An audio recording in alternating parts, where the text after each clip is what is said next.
नमस्कार दोस्तों, हम पढ़ रहे थे शिवाजी और शिवाजी में हम आज शिवाजी को कंप्लीट करने जा रहे हैं। शिवाजी का प्रशासन देख रहे थे और उस प्रशासन के अंदर हमने कई सारे आयाम देख लिए थे। प्रशासन का स्त्रीकरण समझ लिया था, जिसमें केंद्रीय प्रशासन, प्रांतीय प्रशासन और फिर प्रांतों के अंदर महल, मौजे, ग्राम, तरफ सारे वो देख लिए थे हमने। उसके बाद में हमने रेवेन्यू प्रशासन देख लिया था कि किस तरह से राजस्व व्यवस्था शिवाजी की काम करती थी। रेवेन्यू जो लैंड रेवेन्यू था वो हमने पढ़ लिया था। मिरासदाई कर था, मिरास पट्टी कर, वो भी पढ़ लिया था। उसके बाद में हमने जो मराठा से बाहरी भाग थे, जो मुल्कान एक प्रकार से मुल्कगिरी के रूप में टैक्स लिए जाते थे, उसके बारे में भी हमने पढ़ लिया था। चौथ और सरदेशमुखी को बहुत अच्छी तरीके से डिफरेंस करके। आज हम बात करेंगे सैन्य प्रशासन, न्याय प्रशासन और धार्मिक नीति के ऊपर। तो आज हमारा मेन जो उद्देश्य रहेगा, ये तीन चीज़ों को समझना है। सबसे पहले हम देखेंगे शिवाजी का सैन्य प्रशासन। ठीक है, सैन्य प्रशासन, क्योंकि इतना बड़ा साम्राज्य था, इतने बड़े अभियान थे, इतना क्षेत्र जीता था उन्होंने, तो निश्चित रूप से सेना का प्रशासन तो गजब रहा ही होगा। ठीक है, तो सैन्य प्रशासन को हम दो भागों में बांट रहे हैं यहाँ पे। सबसे पहले हम देखेंगे सैन्य प्रशासन की कुछ विशेषताओं के बारे में। ठीक है, कुछ विशेषताएं देखेंगे सैन्य प्रशासन की, और उसके बाद में फिर हम देखेंगे कि सैन्य प्रशासन के एक प्रकार से भाग कौन कौन से थे, विभाजन का पॉइंट्स चेक करेंगे। ठीक है, तो सबसे पहले हम बात करते हैं सैन्य प्रशासन की विशेषताओं की। तो देखिए विद्यार्थियों, सबसे पहली चीज़ कि शिवाजी का एक सैन्य प्रशासन बड़ा कठोर प्रणाली पर आधारित था। बड़े स्ट्रिक्ट रूल्स हुआ करते थे उस समय। जैसे कठोर नियमों की मैं अगर बात करूं, तो जैसे कोई सेना गई कहीं पर भी अभियान करने के लिए, तो उसके साथ में कोई भी स्त्री नहीं जा सकती थी, नृत्यांगनाएं नहीं जा सकती थी। तो ऐसे ऐश मौज करने वाले जो भी साधन थे, शराबे, उस जो भी साधन ऐसे होते जो ध्यान भटका सकते हैं, उन सारी चीज़ों को, स्त्री गमिता वगैरह पर रोक लगी हुई थी। इवन स्त्री गमिता पर तो ऐसे प्रतिबंध थे कि कई बार मृत्यु दंड तक की सजा दी जाती थी। अगर युद्ध में कोई नृत्यांगनाएं ले गया हो या फिर वेश्याएं लेके गया हो, ऐसी अगर केस आता था तो मृत्यु दंड दिया जाता था। ऐसी हालत थी, स्ट्रिक्ट रूल्स थे, पहली चीज़। दूसरी बात क्या थी? दूसरी बात ये थी कि जो सैनिक वगैरह होते थे, इनको नकद वेतन दिया जाता था, जागीरों के रूप में नहीं दिया जाता था। हालांकि दो अपवाद मिलते हैं यहाँ पे, मराठा सरदारों के रूप में, जैसा कि मैंने आपको पिछले लेक्चर में बताया था, मोकासा के रूप में हमें देखने को मिलता है, और इसके साथ साथ में हमें एक सरंजाम के रूप में भी देखने को मिलता है। तो बाकी को नकद वेतन दिया जाता था, ताकि ये सैनिक आपके जागीरदार बन के कल को कोई दावा ना करे। ठीक है, इसके साथ साथ में जब सेना वहाँ जाती थी, सेना वहाँ पे अटैक करती थी, और जो कुछ भी मिलता था सेना को, वो सारा का सारा सामान जो है वो आपके राजकोष में जमा करवाना ज़रूरी था। वो कोई भी आपके अपने स्तर पर नहीं ले जा सकता था। इसके साथ साथ अगर अपन देखें तो सैनिक जब भी वहाँ कोई अभियान करने जाते थे, तो बच्चों को, स्त्रियों को, धार्मिक नेताओं को परेशान नहीं कर सकते। तो ऐसे कुछ रूल्स थे जो शिवाजी को दूसरे शासकों से अलग करते हैं। तो सेना का प्रशासन समझे हम, उससे पहले इसकी हम विशेषताएं जानना चाहेंगे। ठीक है, तो पहला पॉइंट आप क्या लिखोगे कि अत्यंत कठोर अनुशासन था। अत्यंत कठोर अनुशासन। जैसे युद्ध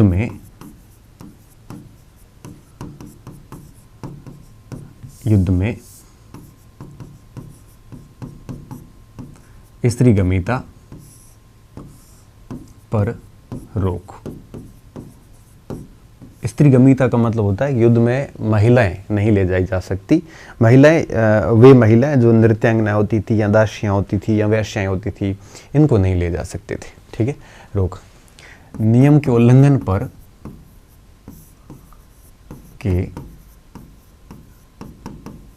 पर मृत्युदंड भी संभव था, दिया जाता था। ठीक है, जरूरी नहीं हर बार दिया जाता था, बट संभव था कि मृत्युदंड, ऐसे कई दृष्टांत मिलते हैं कि जब मृत्युदंड भी दिया गया। तो अत्यंत कठोर अनुशासन था, पहली बात। दूसरी बात क्या थी कि युद्ध के दौरान शत्रु पक्ष के बच्चों, वृद्ध या वृद्धों और इसके साथ साथ में धार्मिक नेताओं,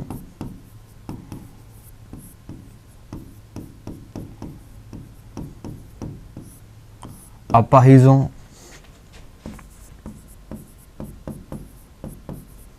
हेजों पर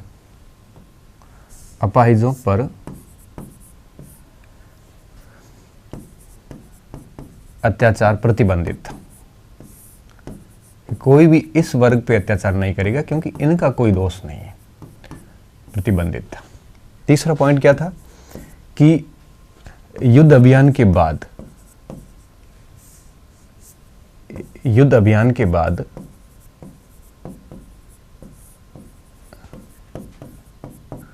प्राप्त माल ए गनीमा मतलब होता है युद्धों के बाद में जो माल मिलता था वो सब माल ए गनीमा को राजकोष में जमा करवाना जरूरी होता था, करवाना जरूरी। ठीक है, कोई भी अपने स्तर पर नहीं ले जा सकता, वो सारा का सारा माल किसके पास जाएगा, राजकोष में चला जाएगा और राजकोष में उसका वितरण है वो संभव था। ठीक है, तो ये एक स्ट्रिक्ट रूल्स आप समझ सकते हो, बड़ी हिदायतें थी कि सेना को किस तरह से व्यवहार करना है। क्योंकि अगर सेना के ऊपर हिदायतें नहीं होगी तो डेफिनेटली सेना कहीं ना कहीं उस समय जब आपके ऐसे कम्युनिकेशन के सिस्टम नहीं थे तो गड़बड़ी की संभावना रहती थी। तो शिवाजी ने ऐसी किसी भी संभावना को पहले से ही ख़त्म कर दिया, उसको संभावनाओं को हकीकत में बदलने से पहले। तो कहने का मतलब था ये विशेषताएं थी। एक पॉइंट चौथा जो शेष बच रहा है उसमें हम ये लिख सकते हैं कि जो वेतनमान था, ठीक है, जो वेतनमान इस समय जो दिया जाता था वो आपके ऐसे समझिए कि नकद रूप में दिया जाता था। ठीक है, तो सैनिकों को आप ये चार ही विशेषता लिख लेना, सैनिकों को नकद वेतन दिया जाता था।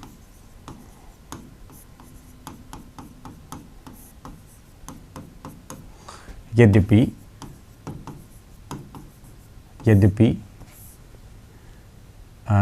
सरदारों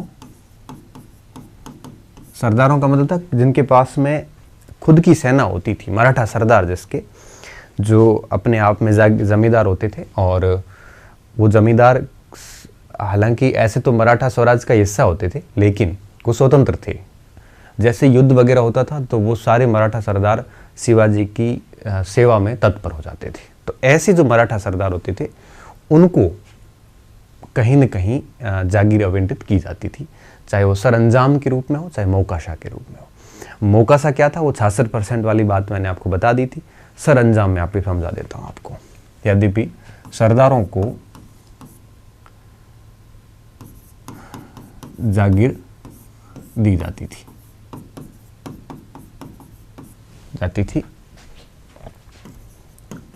ठीक है। अब जो सरदारों को जागीर दी जाती थी उसको अपन दो भागों में बांट रहे हैं, एक सरंजाम। ठीक है, तो सरंजाम क्या था? सरंजाम का मतलब था, ये भी एक प्रकार से यूं कहिए कि सैनिक सेवाओं के बदले जो सैनिक सेवा दी जाती थी इस मराठा सरदार के द्वारा, उसके बदले जो भूमि इनको दी जाती थी उसे सरंजाम बोलते हैं। सैनिक सेवाओं के बदले का मतलब ये है कि उस समय जात और फौज दोनों के हिस्से में दी जाती थी। ये फौज का मतलब था सेना और किलों की व्यवस्था, जात का मतलब था कि जो सैनिक होते थे उनको वेतन के रूप में। तो आप उसको ऐसे समझ लीजिए कि पूर्णतः सैनिक सेवाओं के बदले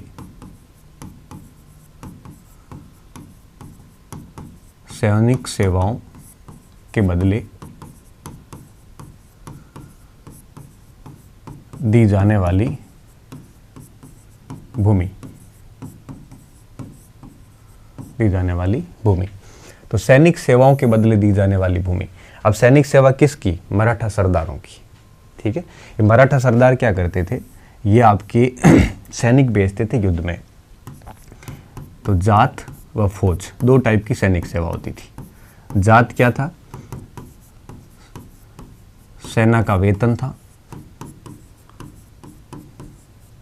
और फौज क्या था? घुड़सवार, घोड़ों,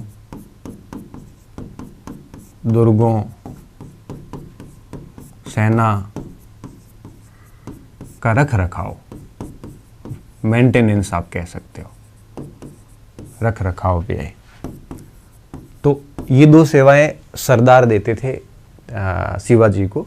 तो इन सेवाओं के बदले, जात और फौज के बदले, वो कुछ जमीन आवंटित कर देते थे, ताकि वो इस जात और फौज के रूप में जो उसके पास खर्चे हुए हैं वो सारे के सारे इनको मिल जाते थे। ठीक है, एक तो सरंजाम होता था। दूसरा जो दिया जाता था वो था आपके मौकाशा। ठीक है, तो मौकाशा क्या था? ये यूं कहिए कि चौथ का हिस्सा होता था। ये मैंने आपको पहले बता दिया, चौथ का हिस्सा था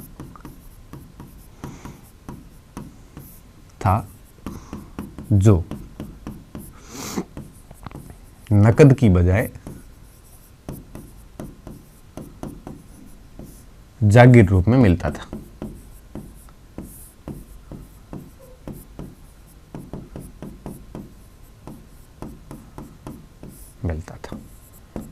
ठीक है, तो मौकासा चौथ का हिस्सा होता था, जबकि सरअंजाम जो है पूर्णतः कैसे थी? सैनिक सेवाओं के बदले।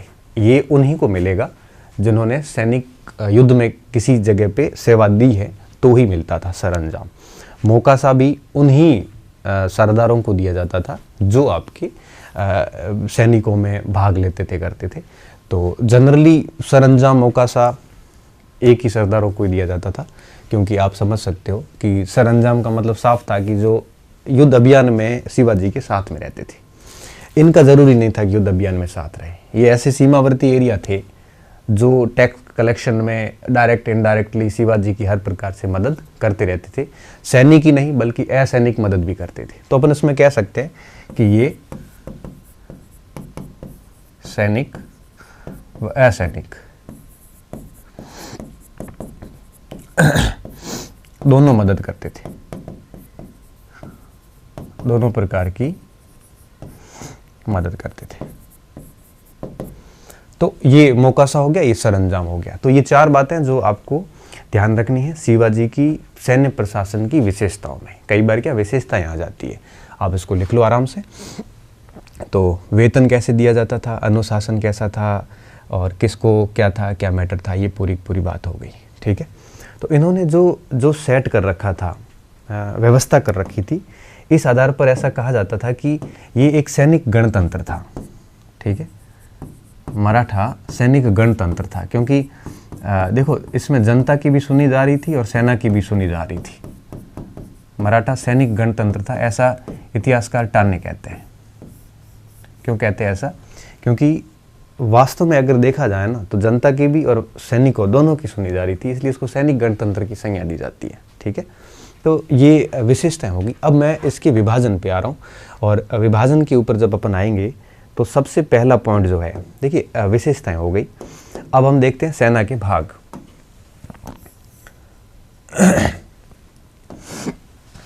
सेना के भाग, उनका प्रशासन। ठीक है, तो देखिए विद्यार्थियों, सबसे पहला जो सबसे अहम भाग था सेना का, शिवाजी की सेना का, वो था दुर्ग। शिवाजी हमेशा दुर्गों को बहुत अहमियत देते थे। ठीक है, और आपको अच्छे से पता है कि शिवाजी गुरिल्ला युद्ध पद्धति में दक्ष थे, और गुरिल्ला युद्ध पद्धति के अंदर दुर्ग का बहुत बड़ा महत्व होता है। मावल क्षेत्र पूरा पहाड़ी क्षेत्र था, और ऐसी स्थिति में गुरिल्ला पद्धति को संचालित करने के लिए दुर्गों की आवश्यकता रहती थी। शिवाजी के पास में करीबन 250 से 300 के बीच में किले थे। ठीक है, कहीं 280 लिखा आता है, कहीं 250 आता है। आप ऐसे मानिए 250 से 300 किले थे इनके पास में। और ऐसा कोई पूछता नहीं कुल कितने किले थे, क्योंकि कभी एक समय कोई निर्धारित किले रहे भी नहीं शिवाजी के पास में, ये जीतते रहते थे, आते रहते जाते रहते थे। तो लगभग 250 के आसपास शिवाजी के पास में दुर्ग थे, और शिवाजी ने दुर्ग हर लगभग छोटी मोटी पहाड़ी पर बना रखा था ताकि उस दुर्ग के सहारे वो गुरिल्ला युद्ध लड़ सके। गुरिल्ला मतलब छुप के वार करना या पहाड़ों में छुप जाना, फिर जैसे ही खुले मैदान में युद्ध नहीं होता, पहाड़ी युद्ध होते गुरिल्ला, ठीक है। जैसे महाराणा प्रताप ने भी गुरिल्ला युद्ध किया था, आदिवासी सारे गुरिल्ला युद्ध लड़ते हैं, ठीक। इस प्रकार से hide and seek war, English में इसका कोई नाम आता भी नहीं है गुरिल्ला वार का, क्योंकि ये वॉरफेयर प्रणाली भारत की है ऑलरेडी परंपरा से। शिवाजी ने गुरिल्ला पद्धति को और दक्ष करने और दुर्गों को और ठीक करने के लिए इन्होंने कि दुर्ग के अंदर भी विश्वासघात ना हो, इस हेतु उन्होंने दुर्गों के अंदर का एडमिनिस्ट्रेशन सिस्टम बड़ा तगड़ा कर रखा था। उन्होंने दुर्गों के अंदर 3 अधिकारी लगा रखे थे। एक ब्राह्मण लगाया जाता था सबनिश करके। तो सबनिश ब्राह्मण क्या करता था, इस पूरे दुर्ग का कार्यालय हैंडल करता था, पूरा खाता वगैरह सब। एक हवालदार होता था जो दुर्ग का मेन प्रधान होता था, सेना लेके हवालदार वहां पे रहता ही रहता था, जो मराठा होता था। और तीसरा होता था आपके सरे नौबत सेनापति, वो तो हर दुर्ग में होता था। तीनों को पैरेलल रखा जाता था, तीनों को समान अधिकार दिए गए थे, और तीनों के कार्य इस प्रकार से बांटे गए थे कि अगर कहीं पर भी विश्वासघात की गुंजाइश होती थी तो पता चल जाता था। अब ये तो पॉसिबल था नहीं कि तीनों ही विश्वासघात करे, किसी एक के ही मन में होती थी तो दोनों को पता चल जाता था। जैसे द्वार खोलना है तो तीनों साथ में होंगे तभी खुलेगा, मतलब इस टाइप से ऐसे रूल्स बना लिए थे ताकि किले के अंदर किसी भी प्रकार का विश्वासघात ना हो। तो शिवाजी ने दुर्ग प्रशासन को भी बेहतरीन तरीके से हैंडल कर रखा था ताकि किसी भी प्रकार की कोई गड़बड़ी है वो ना हो। तो इस बात को हम अभी यहां लिख लेते हैं, ठीक है। मावल क्षेत्र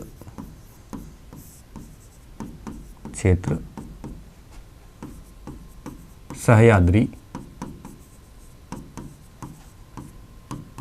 पहाड़ों से घिरा है। ऐसे में गुरिल्ला युद्ध पद्धति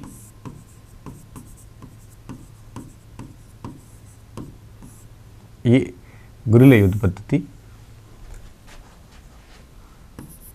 सबसे प्रभावी युद्ध पद्धति थी।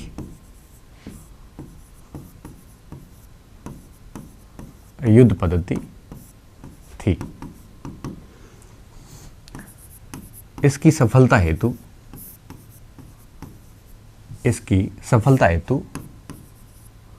किसकी, गुरिल्ला युद्ध पद्धति की हेतु दुर्गों का केंद्रीय महत्व था, ठीक है। बहुत इंपॉर्टेंस था, महत्व था। शिवाजी ने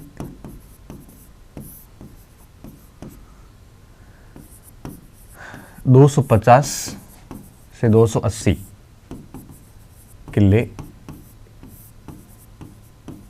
अपने नियंत्रण में रखे थे, और इन किलों के सहारे ही वे इस पूरी गुरिल्ला पद्धति को संचालित कर पाते थे, ठीक है। दुर्गों में विश्वासघात न हो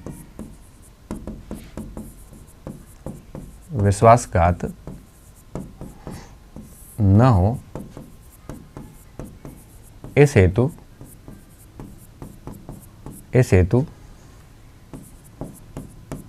दुर्ग का प्रशासन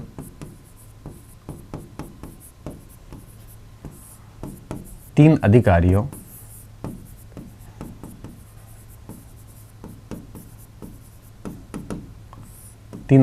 में विभाजित कर रखा था।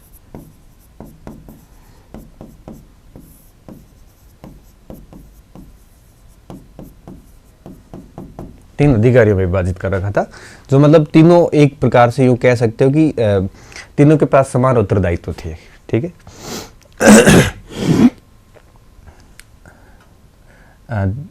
तीनों के पास समान उत्तरदायित्व थे।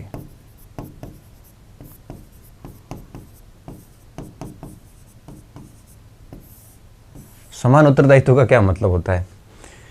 सेना लेके तीनों ही निकल सकते थे, सेना लेके तीनों ही कार्यालय में जा सकते थे, सेना लेके तीनों हिसाब कर कुछ भी कर सकते थे, तीनों के पास सेम रिस्पॉन्सिबिलिटी थी। ठीक है, अब 3 अधिकारी थे कौन से? सिबनिश, हवलदार और सरनौबत। ये 2 जनरली मराठा होते थे और ये सामान्यतः ब्राह्मण होता था। ठीक है, हवलदार के पास में किले का सेना इसके पास रहती थी, लेकिन इसका मतलब ये नहीं है कि हवलदार के पास ही रहेगी। सर नौबत अगर उपस्थित है तो सर नौबत भी सेना ले जा सकता था, सिबनिश भी ले जा सकता था, लेकिन मैं नेतृत्व उस समय हवलदार का रहता था। युद्ध जैसी स्थिति आती थी तो हवलदार सेना लेके आगे बढ़ता था। ठीक है, तो सेना का जो किले की जो सेना होती थी उसका पूरा दायित्व किसके पास में था? हवलदार के पास में था। और ये 3 मेन अधिकारी थे उस समय जो इस पूरे किले के प्रशासन को देखते थे। ठीक है, तो दुर्ग शिवाजी के सेना का एक अहम हिस्सा हुआ करता था और इसका प्रशासन कुछ इस प्रकार से संचालित होता था। 3 अधिकारी होते थे दुर्ग के अंदर, सिबनिश होता था, हवलदार होता था और सर नौबत होता था। ठीक है, और पूरी सेना जो है वो सर नौबत के अधीन रहती थी, हवलदार के अधीन रहती थी किले की। सर नौबत तो सर्वोच्च सेना का सेनापति होता था, आगे अपन समझने वाले। लेकिन जब भी कभी, इसका मतलब ये भी नहीं है कि हवलदार ही सेना लेके रहेगा, दूसरे अधिकारी भी ले जा सकते थे, उत्तरदायित्व तो समान थी, ताकि किसी भी प्रकार का कोई आपके विश्वासघात ना हो। ठीक है, तो ये दुर्ग सेना का मुख्य हिस्सा था। अब आता हूं अगले हिस्से पे, लिख लीजिए आप इसको। दुर्ग के बाद में लिखना थल सेना या पैदल सेना।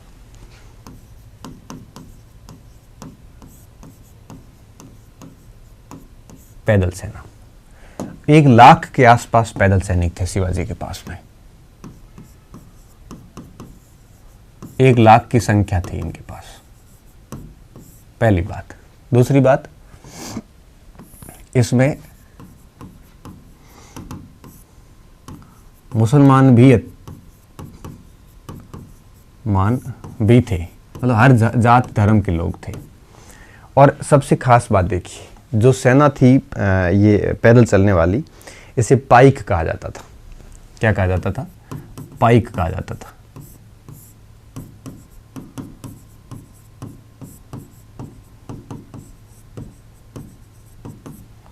पाइक कहलाते थे।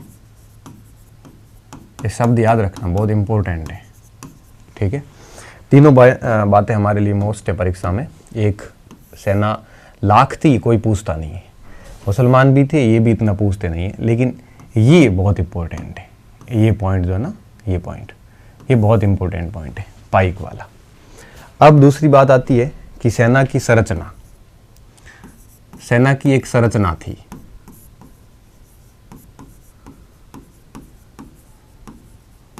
कैसी संरचना थी? देखिए, अपन इसको एक त्रिभुज में ले सकते हैं।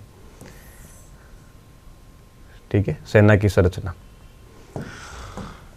सबसे ऊपर जो अधिकारी था,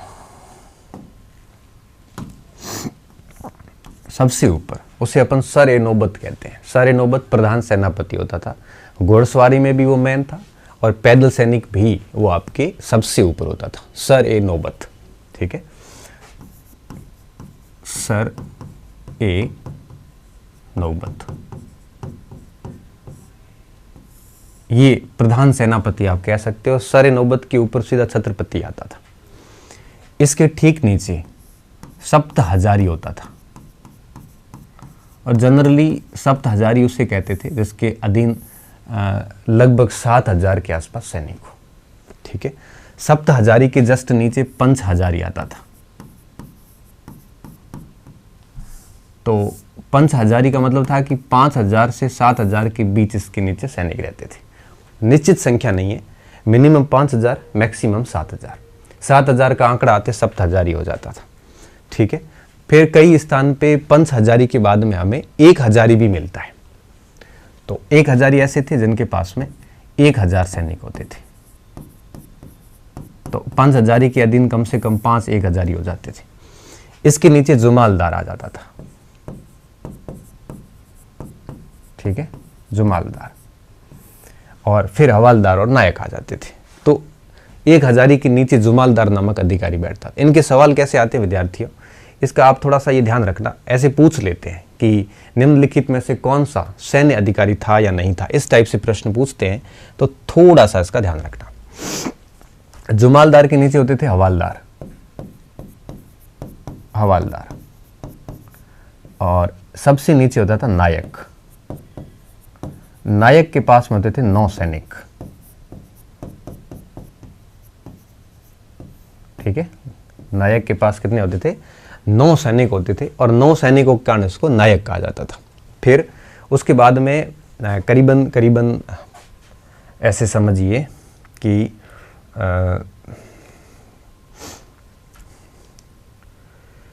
लगभग लगभग आप ये मानिए कि 5 नायक इसके अधीन होते थे, ठीक है। तो 45 के आसपास सैनिक हो गए। फिर करीबन 3 हवालदार इसके अधीन होते थे, हवालदार, ठीक है। तो लगभग 150 के आसपास सैनिक जुमालदार के अधीन हो गए। फिर 10 जुमालदार इसके अधीन हो जाएंगे, फिर आगे आपको पता चल जाएगा। तो इस प्रकार से ये लोग आपके शासन करते थे। तो इसके नीचे अपन कर लेते हैं 10 जुमालदार इसके अधीन होते थे, 10 जुमालदार हो गए। फिर इसके नीचे होंगे 5 एक हजारी, और इसके नीचे होंगे इस टाइप से। तो ये एक सेना का स्ट्रक्चर था, जो थल सेना की मैं बात कर रहा हूँ, ठीक है। ये बढ़ती हुई रैंक है इसकी, बढ़ती रैंक, इसका थोड़ा सा ध्यान रखना। तो ये सेना की संरचना थी। सेना को पाइक बोला जाता था, जो पैदल होते थे। कई मुसलमान भी थे इसमें, और नायक, हवालदार, जुमालदार वगैरह वगैरह, ठीक है। ये पैदल सेना की मैं बात कर रहा था। अब मैं आता हूँ घोड़सवार सेना के ऊपर। इससे पहले एक मैं पॉइंट्स जो मुझे ठीक लग रहा है बताना चाहिए मुझे। गुरिल्ला युद्ध पद्धति भी आपके मलिक अंबर से प्रेरित थी, अंबर से प्रेरित गुरिल्ला वॉरफेयर, है ना। चलो अब अपन बात करते हैं, दुर्ग हो गया और पैदल सेना हो गई। अब अपन आते हैं घोड़सवारी सेना। घोड़सवार भी शिवाजी की एक अहम सेना का अहम हिस्सा थी, ठीक है, घोड़सवार। अब देखो घोड़सवार की अगर मैं बात करूं तो यहाँ पे देखो 2 चीज़ें निकल कर सामने आती है। यहाँ पे 2 टाइप के मेन घोड़सवार होते थे। अच्छा, सबसे पहली चीज़ तो ये कि घोड़सवारों को पागा बोलते थे, पागा कहलाती थी।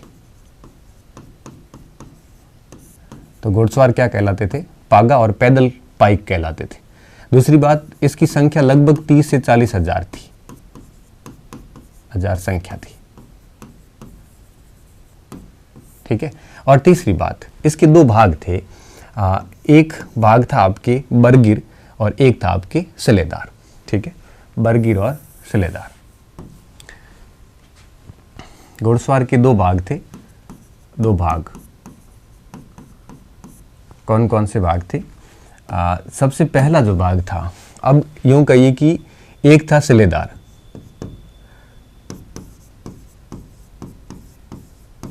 और एक था आपके बरगिर, बरगिर। अब देखिए, कुछ ऐसे घुड़सवार थे जो राजा छत्रपति खुद नियुक्त करता था, वही उसको शस्त्र देता था, वही अस्त्र देता था, और वही उसको पेमेंट देता था। सारी फैसिलिटीज़ गवर्नमेंट की तरफ से प्राप्त होती थी। ये बरगिर कहलाते थे। और जो ये सारी सुविधाएं स्वयं पर स्तर पर एडजस्ट करते थे, उन्हें अपन सिलेदार कहते हैं। तो सिलेदार स्वयं अपने लिए काम करता था। सैनिकों की व्यवस्था हो, चाहे घोड़ों की व्यवस्था हो, चाहे अस्त्र शस्त्रों की व्यवस्था हो, सारे सिलेदार करते थे, खुद करता था। और बरगिर में क्या होता था, ये सारी व्यवस्था शाही तौर पर की जाती थी, सरकार के रूप में की जाती थी, इसलिए उनको शाही घुड़सवार कहा जाता है, बरगिरों को।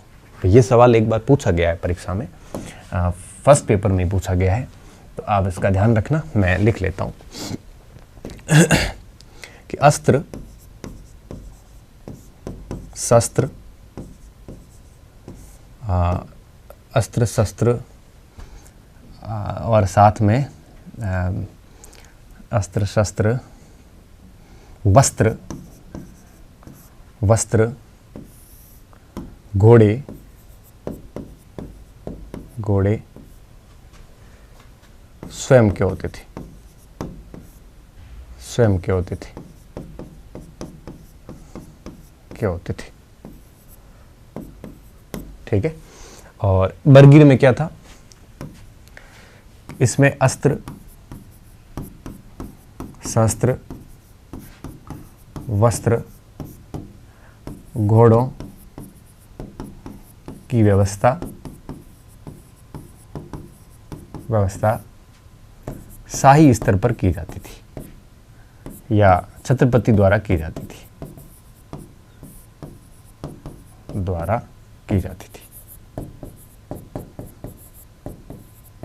ठीक है। तो ये शाही घुड़सवार थे, ये निजी घुड़सवार थे, जो मतलब सेवा देने के लिए स्पेशली इनको बुलाया जाता था। ठीक है। अब इसकी संरचना किस प्रकार की थी, वो हम तीसरे पॉइंट पे आ रहे हैं। तो पहला पॉइंट आपको ध्यान रखना है पागा, संख्या, भाग। और चौथा और सबसे आखिरी पॉइंट यहां पे अपन बना लेते हैं चौथे पॉइंट को, संरचना कैसी थी।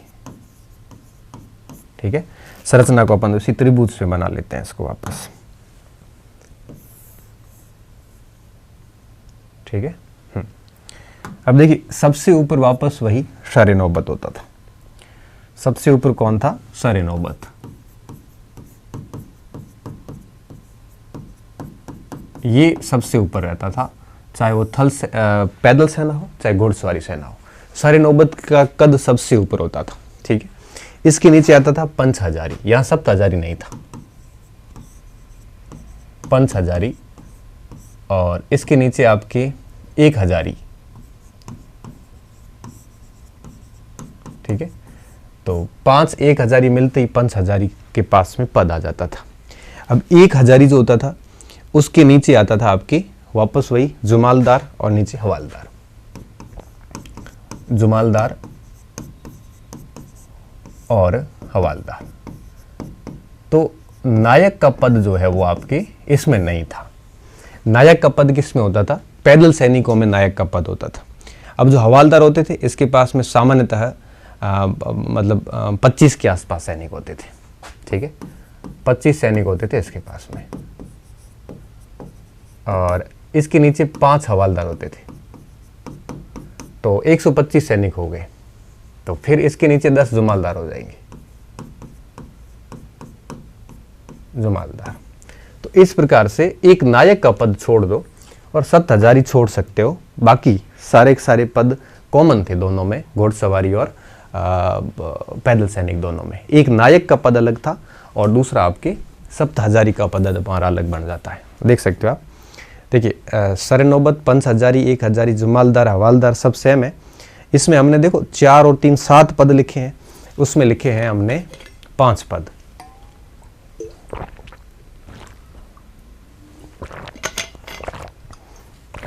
सिर्फ 2 का भेद है, और 2 पद कौन से भेद थे मैंने बता दिए। अब मैं घोड़सवारी के बाद में आता हूं तीसरे नंबर पे, नौसेना। शिवाजी ने नौसेना भी एक तगड़ी बना रखी थी, हालांकि इतनी तगड़ी भी नहीं थी जितनी यूरोपियन कंपनियों की थी, लेकिन उस समय की स्थितियों को अगर अपन देखें तो नौसेना भी ठीक थी। देखो, घोड़सवारी हो गई, अब आती है बात नौसेना से पहले हम थोड़ा हस्ती सेना को भी ले लेते हैं। हाथी सेना, इनके पास में हाथी सेना भी थी, और हाथी सेना की अगर अपन बात करें तो इसमें करीबन 1260 हाथी बताते हैं। जो मराठा बखार है उनके अंदर लिखा है कि 1260 हाथी थे इनके पास में, 13,000 ऊंट थे, ये भी आपकी हाथी सेना का हिस्सा होते थे। ठीक है। और हाथियों की तोपें भी होती थी, 8 तोपें भी हमें मिली हैं जो हस्ती सेना से संबंधित थी। ठीक है। तो हस्ती सेना भी इनके पास ठीक ठाक स्थिति में थी। और उसके बाद में आती है बात नौसेना की। नौसेना, तो इनके पास में नौसेना भी अच्छी खासी स्थिति में थी। और नौसेना की अगर अपन बात करें तो 3 मेन केंद्र थे इसके। ठीक है। कौन कौन से केंद्र थे, एक कोलाबा, ये मुख्य केंद्र था। कोलाबा के साथ में कल्याण व भिवंडी, कल्याण, भिवंडी और कोलाबा 3 प्रमुख केंद्र थे। मैंने आगे एक लेक्चर में कहा था कि कोलाबा था या नहीं था, मैं कंफर्म करके बताऊंगा। अब आप कंफर्म है इसका, है ना। प्रमुख केंद्र थे। तो 3 मेन केंद्र थे नौसेना के, जहां नौसेना थी। तीनों तटीय क्षेत्र है ना, इस चीज का भी ध्यान रखना। इसके अलावा नौसेना का जो हेड होता था वो सरखेल कहलाता। नौसेना का प्रमुख सरखेल कहलाता था,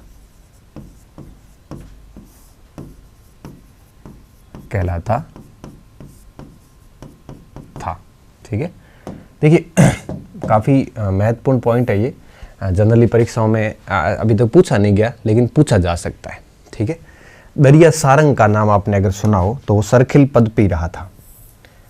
जैसे कुछ सरखेल के अगर मैं नाम बताऊं, दरिया सारंग और माई नाइक, ठीक है, और 2 और थे, 1 मिनट। माई नाइक के अलावा मिस्री और दौलत खान, मिस्री और आपके दौलत खान, ये 4 नाम ऐसे हैं जिनको समय समय पर शिवाजी ने नियुक्त किया था एज ए सरखेल। सरखेल मतलब नौसेना प्रधान। यहाँ अंग्रिया भी होते थे। इन तटीय क्षेत्रों में अंग्रिया लोग थे जो नौसेना के संरक्षक होते थे, ठीक है। तो मैं यहाँ पे इसका भी जिक्र कर रहा हूँ। यहाँ पे अंग्रिया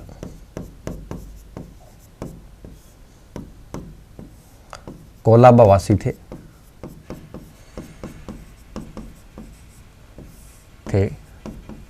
जो कि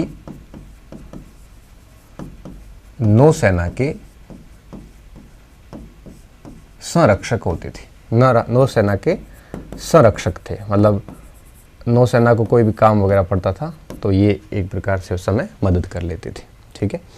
इसके अलावा इनके पास में कई सारी तोपें वगैरह भी थी, जैसे गुराब था, शिबार था, शिबार, और इसके साथ साथ में वह मंचुआ, ठीक है। ये आपके युद्धपोत थे, इनके ऊपर ये तोपें लगी हुई थी, ठीक है।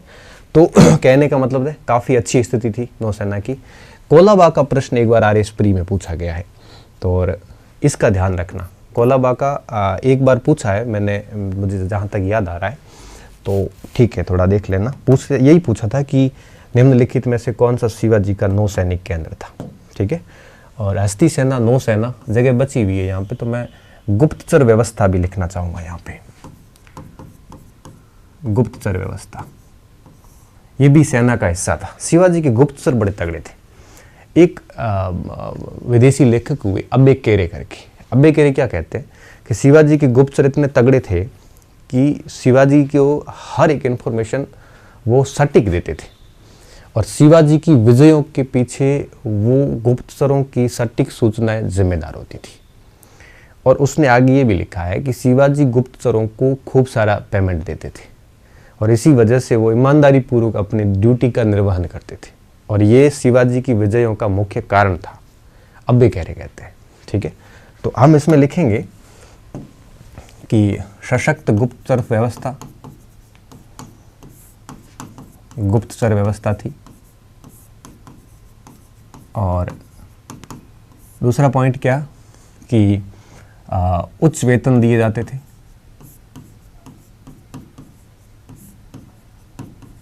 और उच्च वेतन दिए जाने के कारण इनकी सूचनाएं बड़ी सटीक सूचनाएं होती थी। सूचना और सटीक सूचनाओं के कारण अभियान सफल होते थे। और ये जो चारों बातें हैं ये किसने कही है? ये अब्बे केरे ने कही है। ये कथन आता है कई बार परीक्षा में, तो थोड़ा ध्यान रखना। अब ये केरन क्या लिखा था कि शिवाजी की विजयों के पीछे मेन रीजन था होता गुप्तचर व्यवस्था। उसकी तगड़ी गुप्तचर व्यवस्था थी और एक एक सूचना शिवाजी के पास पहुंच जाती थी। ठीक है, तो गुप्तचर भी एक प्रकार से सेना का हिस्सा था। तो 3 और 4, 5 और 6, तो सेना के हमने ये 6 पॉइंट समझ लिए। ठीक है, नौसेना, हाथी सेना, घोड़सवार सेना, गुप्तचर सेना और दुर्ग प्रशासन। ठीक है, तो विद्यार्थियों ये सैनिक प्रशासन इतना ही था। सैनिक प्रशासन के बाद में मैं चाहूँगा आपको थोड़ा सा न्याय प्रशासन बता देते हैं। ठीक है, न्याय प्रशासन बहुत ज़्यादा कुछ नहीं बचा, अब छोटा छोटा बचा है। कोई, मैं नहीं चाहता कि कोई प्रश्न हमारे परीक्षा में बाहर चला जाए। ठीक है, न्याय प्रशासन को समझना आप, क्या कैसे सिस्टम काम करता था। जो नीचे का लेवल था, यहाँ पे ये पूरा जो सिस्टम था नीचे वाला, इस सिस्टम का जो संचालन था वो आपके पटेल अधिकारी देखता था। पटेल ग्रामीण न्यायाधिकारी था। ठीक है, जो आपके दीवानी व फौजदारी दोनों मामले देखता था, मामले सुनता था।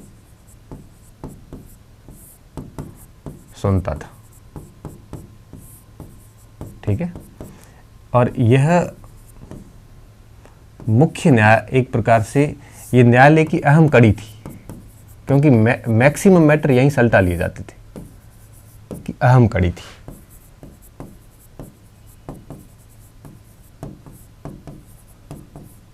ठीक है, अब इसके विरुद्ध अगर अपील करनी हो तो इसके विरुद्ध बाकायदा अपील होती थी। और अपील कहाँ होती थी? अब देखिए, हाजिर उल हुजूस एक प्रकार से एक बनाया गया था, न्याय बनाया गया था। न्यायाधीश हाजिर उज एक मिनट हुजूर हाजिर मजलिस, सॉरी नाम भी यादगार रहते हैं, हुजूर हाजिर मजलिस।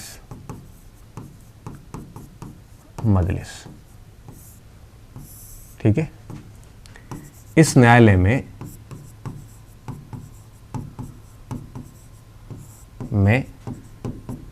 अपील सुनी जाती थी। अगर पटेल के खिलाफ किसी को शिकायत होती थी तो यहां जाता था, अपील सुनी जाती थी।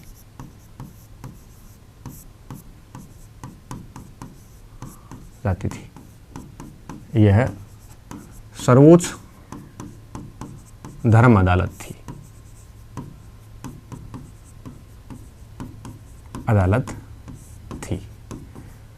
न्यायाधीश यहां बैठता था।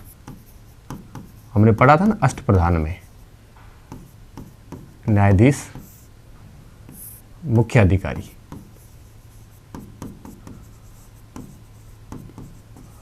ठीक है, इसके विरुद्ध भी बात पहुंचाई जा सकती थी, और इसके विरुद्ध बात जाती थी छत्रपति के पास में। किसके पास में? तो सर्वोच्च स्तर पर कौन बैठता था? छत्रपति,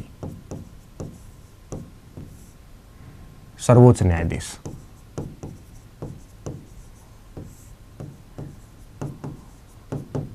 ठीक है, ये सबसे ऊपर होता था।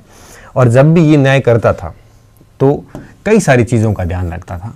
न्याय हिंदू धार्मिक ग्रंथों के आधार पे था, हिंदू संहिताओं के आधार पे, संहिताओं पर न्याय होता था। ठीक है, मनुस्मृति का मुख्य रूप से उपयोग होता था।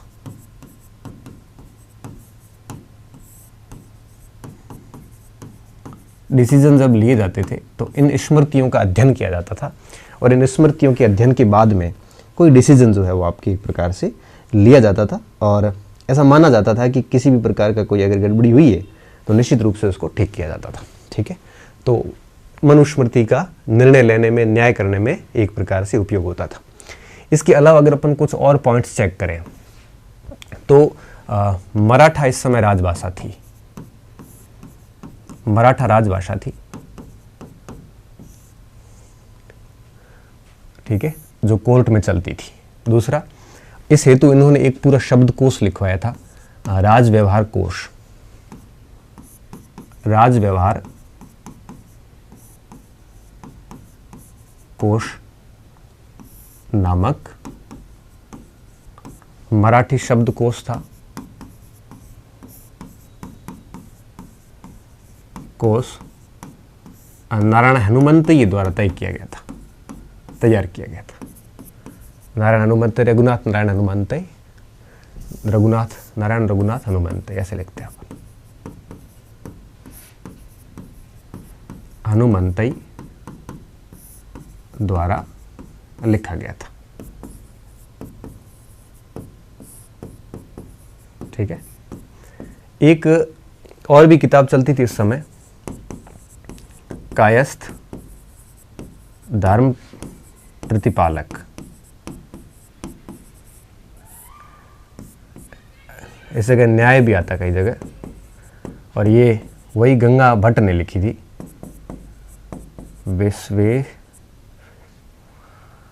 विश्वेश्वर राय गंगा भट्ट।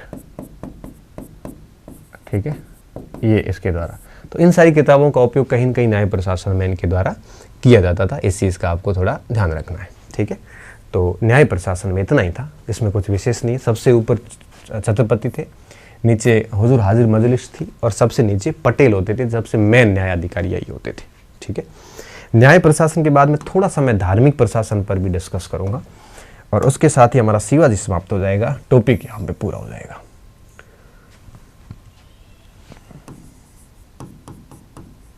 धार्मिक प्रशासन कह सकते हो, नीति कह सकते हो।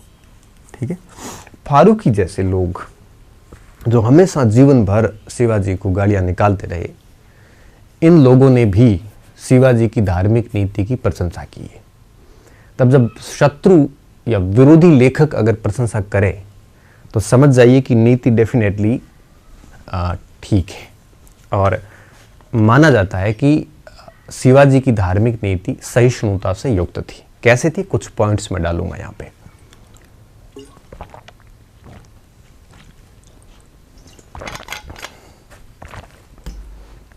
ठीक है, तो शिवाजी की नीति धार्मिक सहिष्णु थी।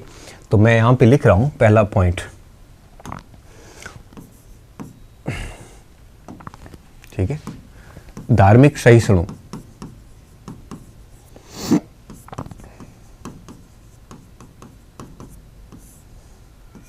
नीति। ठीक है, अब कैसे कह सकते हैं धार्मिक सहिष्णु? इतिहास में बिना कोई तर्क के, बिना कोई तथ्य के तर्क नहीं रखा जा सकता। ठीक है, पहली बात, कुरान शरीफ का इतना ही सम्मान करता था जितना हिंदू शास्त्रों का करता था, का सम्मान करता था, का सम्मान हिंदू शास्त्रों की भांति। ठीक है, शास्त्रों की भांति करता था।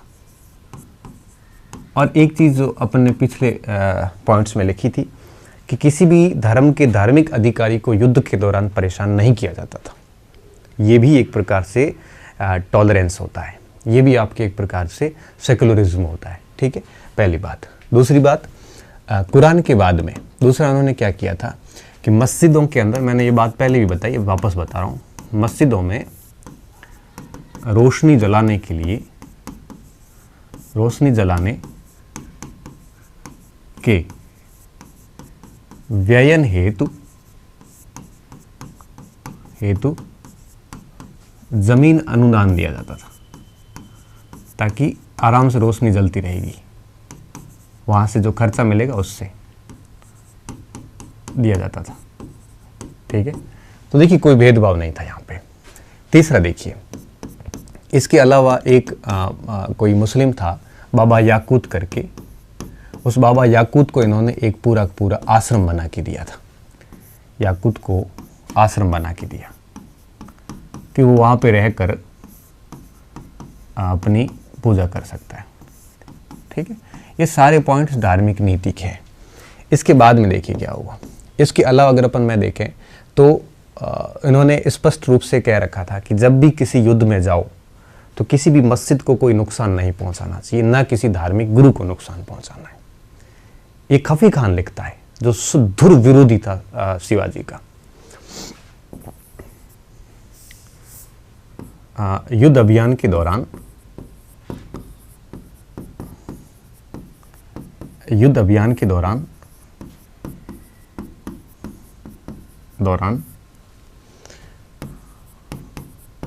मस्जिदों को नुकसान नहीं पहुंचाने का आदेश था। ठीक है, मस्जिदों को कोई नुकसान नहीं पहुंचाना चाहिए। ऐसा कौन लिखता है? खफी खान लिखता है। ये वही व्यक्ति है, देखिए, इसने शिवाजी को शैतान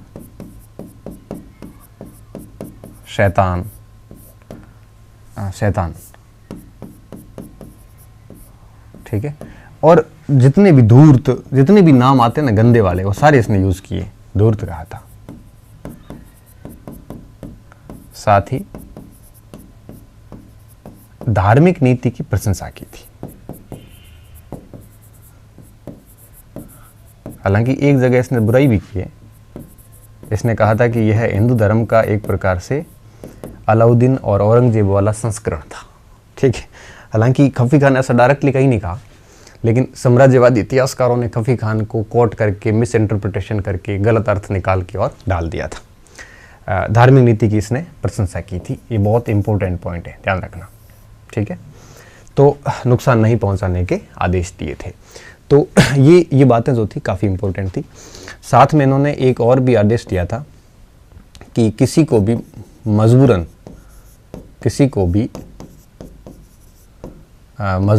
दास नहीं बनाया जाएगा, चाहे किसी भी धर्म का हो। युद्ध के बाद में जो बंदी होते थे उनको जनरली दास बना देते थे, लेकिन इन्होंने ऐसा ऑर्डर दिया कि किसी को भी दास आपको नहीं बनाना चाहिए। और इवन रॉबिन्सन क्या लिखते हैं? रॉबिन्सन लिखते हैं कि शिवाजी जब भी किसी युद्ध में जाते थे तो जो भी कैदी थे, जो सैनिक सामने वाले को कैद किए जाते थे, उन सभी को वो मुक्त कर देता था। किसी को भी गिरफ्तार करके लाता था, लेकिन दास नहीं बनाता था और मुक्त कर देता था। तो इसको अपन लिखेंगे यहाँ पे। रॉबिन्सन के अनुसार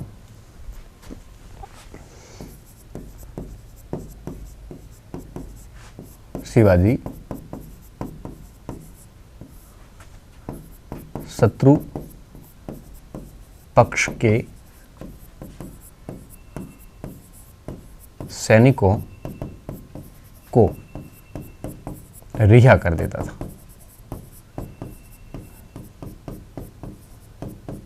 पहले पकड़ता था, युद्ध में जैसे पकड़े, उसके बाद में जैसे युद्ध समाप्त हो गया, परिणाम निकल गए, उसके बाद में उसको क्या करते थे? रिहा कर देते थे। ये एक उनकी भल मानसता थी। ये अपने आप में एक बेहतरीन बात थी। कोई सामान्य बात नहीं होती किसी भी शत्रु पक्ष के सैनिकों को छोड़ना। मुसलमानों में ऐसे छोड़ने की परंपरा थी नहीं। लेकिन यहाँ पे अलाउद्दीन और तैमूर का हिंदू संस्करण जो कहा साम्राज्यवादियों ने, खफी खान ने, तो उसके विरुद्ध में ये सारे तर्क आ जाते हैं। ठीक है, अलाउद्दीन और तैमूर का हिंदू संस्करण था शिवाजी। ये किसने कहा था? ये खफी खान ने कहा, और साथ में कई साम्राज्यवादी इतिहासकारों ने, ग्रांट डफ, स्मिथ वगैरह, इन्होंने कहा था। लेकिन ये जो पॉइंट्स हैं, ये पॉइंट्स इसकी आलोचना है, ये पॉइंट सारे इसका खंडन है। तो इन सारे बिंदुओं के आधार पर हम कह सकते हैं कि साम्राज्यवादी दृष्टिकोण जो था वो आपके एक प्रकार से पूर्वाग्रही था। किसी भी दृष्टिकोण से उसको अलाउद्दीन और तैमूर का हिंदू संस्करण नहीं कहा जा सकता। उसने अपने धर्म से ज़्यादा दूसरे धर्मों को काम किया था। हालांकि ऐसा नहीं, वो अपने जाति का गौरव था उसको। उसने हिंदू धर्म के लिए भी काम किए। मैं अगली स्लाइड पे आके बताना चाहूँगा उसने हिंदू धर्म के लिए क्या क्या किए। देखिए, उसने तुलजा भवानी उसकी आराध्य देवी थी। खूब सारे मंदिर बनाए। भवानी आराध्य देवी थी शिवाजी की, इसकी वो पूजा करते थे। और शिवाजी का नाम भी आपके यूं कहिए कि शिवा का नाम शिवनेरी माता के आधार पर पड़ा था। शिवनेरी देवी, शिवनेरी माता के आधार पर था। ठीक है ना। तो इन्होंने हिंदू धर्म के लिए भी खूब काम किए थे, ऐसा नहीं था कि उन्होंने नहीं किए। तो धार्मिक सहिष्णुता कूट कूट कर भरी थी, उन्होंने किसी भी प्रकार का कोई ऐसा नहीं किया था। और लास्ट में मैं शिवाजी के कुछ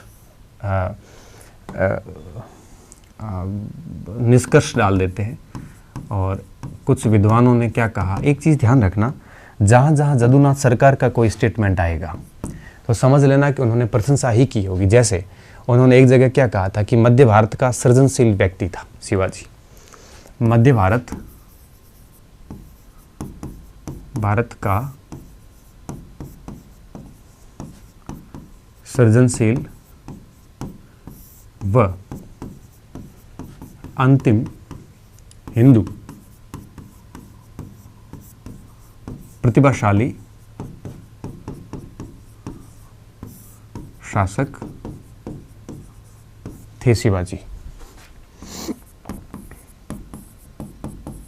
ये जदुनाथ सरकार कहेंगे।